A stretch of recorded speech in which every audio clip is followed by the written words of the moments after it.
오늘의 본문은 막달라 마리아를 비롯한 예수님을 따르던 여인들이 이제 그 부활하신 예수님을 만나는 장면입니다. 안식 후 첫날 여인들이 예수님의 시신에 향품을 바르기 위해 찾아갔지만 막상 그들이 제일 처음에 발견한 것은 빈무덤이었습니다. 그들이 어찌할 바를 모르고 있을 때 천사가 나타나 이제 그들에게 어떤 이야기를 해줍니까? 6절과 7절 말씀을 보시게 되면 그가 여기 계시지 않고 그가 말씀하시던 대로 살아나셨느니라. 와서 그가 누우셨던 것을 보라. 또 빨리 가서 그의 제자들에게 이르되 그가 죽은 자 가운데서 살아나셨고 너희보다 먼저 갈릴리로 가시나니 너희가 거기서 너희가 배우리라 하라. 보라, 내가 너희에게 일렀느니라 하거늘. 지금 천사는 예수님께서 부활하셨음을 알려주고 있습니다. 특별히 이어서 여인들에게 무엇을 당부하고 계십니까? 예수님께서 갈릴리로 가시니 거기서 예수님을 배울 것이라는 소식이었습니다. 그리고 이제 여인들이 이 소식을 이제 다른 제자들에게 알리기 위해서 이제 달려가는 도중에 이제 그들 앞에 예수님이 나타나시죠. 예수님이 만나서 예수님 또한 그들에게 무엇을 당부하십니까? 오늘 본문 10절 말씀에 보시게 되면 이에 예수께서 이르시되 무서워하지 말라. 가서 내 형제들에게 갈릴리로 가라 하라. 거기서 나를 보리라 하시니라. 지금 천사와 동일한 이야기를 하고 있습니다. 즉 제자들에게 갈릴리로 가라고 말씀하시죠. 왜 하필 갈릴리로 가라고 하셨는지 이제 그것을 우리가 좀 한번 생각해 봤으면 좋겠습니다. 예수님의 제자들은 대부분 갈릴리 출신입니다. 이들 모두가 갈릴리에서 예수님을 만났었죠. 예수님과 제자들이 만났을 때 그들을 부르실 때의 장면이 어떻습니까? 제자들은 모든 것을 버리고 예수님을 따랐습니다. 자기의 집을 버렸고 자기의 가족을 버렸습니다. 그물과 배와 세리란 위치와 그 모든 것을 버렸던 이유는 예수님이 그들에게 메시아라는 확신을 주셨기 때문이었죠. 예수님을 따르는 것을 위해서 그들이 가진 모든 것들을 버릴 수 있는 그런 상황이었습니다. 하지만 막상 예수님이 십자가에 죽으실 때 제자들은 어떤 상황 가운데 있었습니까? 메시아라는 확신은 온데간데 없이 사라지고 요한을 제외한 모든 다른 제자들이 예수님을 버리고 도망을 갔습니다. 베드로는 예수님을 3번 부인하였고 다른 제자들 역시 마찬가지였습니다. 그들은 철저하게 실패하였고 연약하였고 그 어떤 누구 앞에서도 자랑할 수 없는 그런 처지가 된 것입니다. 만약 예루살렘에서 다시금 예수님을 만나게 된다면 과연 그들이 고개를 들 수 있었겠습니까? 만약 예수님께서 내가 십자가에 못 박힐 그때에 너희가 어디에 있었냐고 물으신다면 과연 누가 대답을 할 수가 있겠습니까? 그런데 예수님께서는 예루살렘이 아닌 갈릴리에서 만나자고 하십니다. 예루살렘에서 만나실 수 있지만 지금 제자들로 하여금 갈릴리로 오라고 초대하고 계신 것이죠. 예수님이 어떤 마음과 어떤 의도를 가지고 계실까요?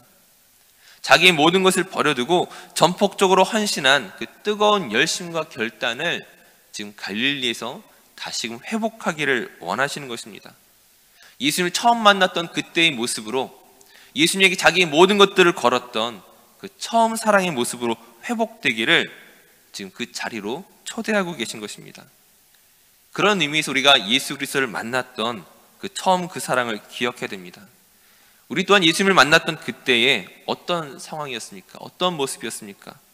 정말 주님이 좋아서 주님께 모든 것을 드리고자 했던 그런 마음들을 우리가 가지고 있지 않습니까? 하지만 신앙의 연수가 더할수록, 직분이 더할수록 우리의 뜨거웠던 열정과 주님을 향한 우리의 사랑이 점차 식어가지는 않았는지 다시금 돌아봐야 할 것입니다. 이어서 갈릴리 또한 어떤 곳입니까?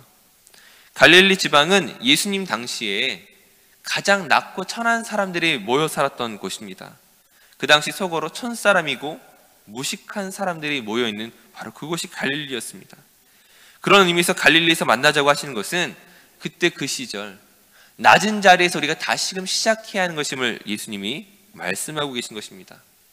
우리가 잘 알고 있는 속담에 개구리 올챙이 시절 모른다는 말이 있습니다. 예수님의 제자들이 갈릴리 출신임에도 불구하고 사실 그들은 예수님의 공생의 기간 동안에 무척 교만해져 갔습니다.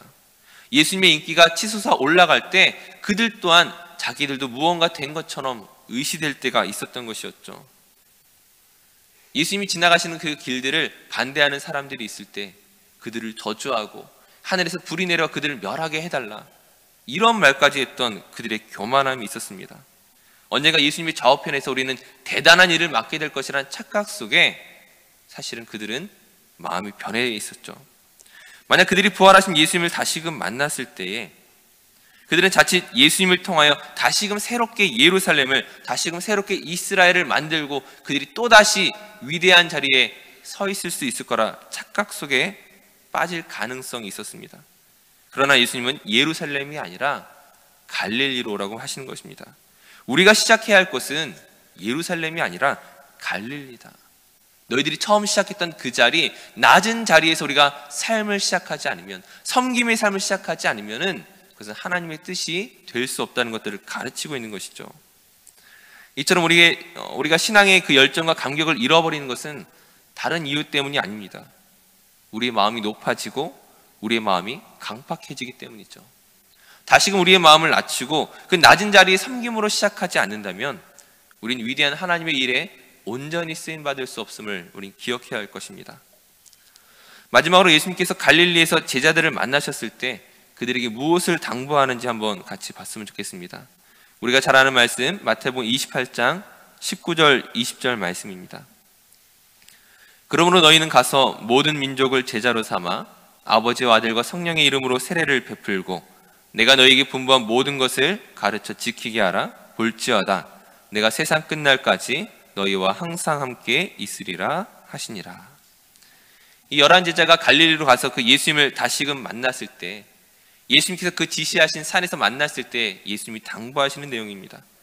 내가 너희에게 분부한 모든 것을 가르쳐 지키게 하라. 그들이 그 모든 것을 배운 자리가 어디입니까? 예수님께서 그 갈릴리에서 각종 기적을 베푸셨고 또한 제자들에게 말씀을 가르치셨습니다. 그것을 다시금 너희가 가르쳐 지키게 하라고 말씀하고 계시죠. 우리가 다시금 살펴보게 되면은 그 모든 기적과 가르침을 경험했음에도 불구하고 엄밀히 말하면 제자들은 실패했었습니다. 예수님을 부인하고 예수님을 버리고 예수님을 따르지 않고 도망갔습니다. 그렇다면 그 이전에 그들이 배웠던 그 기적과 그 모든 가르침이 쓸모없는 것입니까? 제자들을 변화시키지 못한 의미 없는 것입니까? 그렇지 않다는 것이죠. 이전의 모든 기적과 가르침이 부활하신 예수 그리스도를 만남으로 말미암아 새롭게 적용되는 것입니다. 이전에 나의 소원과 그 기대로 말미암아 그 모든 가르침과 기적을 경험했음에도 불구하고 자기들의 꿈만 꾸었던 제자들이었습니다. 내가 예수님의 나라를 세우실 때 그 좌편에서 그 우편에서 무엇을 할까 자기의 꿈으로 가득 차 있었던 제자들이었지만 부활하신 예수님을 통하여 내가 이전에 경험하고 배워왔던 그 모든 것들이 새로운 의미를 가지게 되었던 것이죠. 부활하신 예수님을 만난 이후에 갈릴리에서 그 경험한 이 모든 것들이 하나님 나라에서 어떻게 쓰임받아야 하는 것인지 그들이 깨닫게 된 것입니다. 이제 그것을 전함으로 말미암아 하나님의 나라의 그 도래를 기다리게 되는 참된 제자로 변화했다는 것이죠. 사랑하는 성도님들, 우리가 예수님의 제자라고 말하기에는 참 부끄러울 때가 많이 있습니다. 하지만 그런 우리에게 다시금 찾아오셔서 우리에게 무엇을 말씀하십니까? 예수 그리스도를 만났던 그 처음 감동을 다시금 기억하게 하시고 우리 교만한 마음을 꺾으시고 우리가 그동안 배우며 깨달으며 그 감동을 얻었던 것을 다시금 사용하셔서 하나님 나라의 위대한 사역으로 우리를 부르시고 계신 것입니다. 제자들이 갈릴리에서 주님을 만났던 것처럼 우리 또한 처음 만난 그 자리에 다시금 가야 된다는 것이죠. 낮은 자리에서, 그 감격의 자리에서, 믿음의 자리에서, 예수님 한 분만으로 모든 것을 만족했던 그 자리에서 우리가 다시금 시작할 때에 주님이 놀라운 그 귀한 일들에 우리 모두가 쓰임받을 줄로 믿습니다. 그렇게 귀하게 쓰임받는 저와 모든 성도들 되시기를 간절히 축원합니다. 기도하겠습니다. 사랑의 하나님 감사합니다. 부족하고 실수가 많은 저희를 사용하시기 위하여 그 주님을 만났던 그 갈릴리로 다시금 우리를 부르시는 줄로 믿습니다. 그 부르심의 자리에서 다시금 순종하게 하시고 그 사랑을 기억하며 믿음의 삶을 살아갈 수 있도록 저희를 인도하여 주시옵소서. 오늘의 삶 속에서 주님과 동행하기를 사모하며 감사드리며 예수님의 이름으로 기도드립니다. 아멘.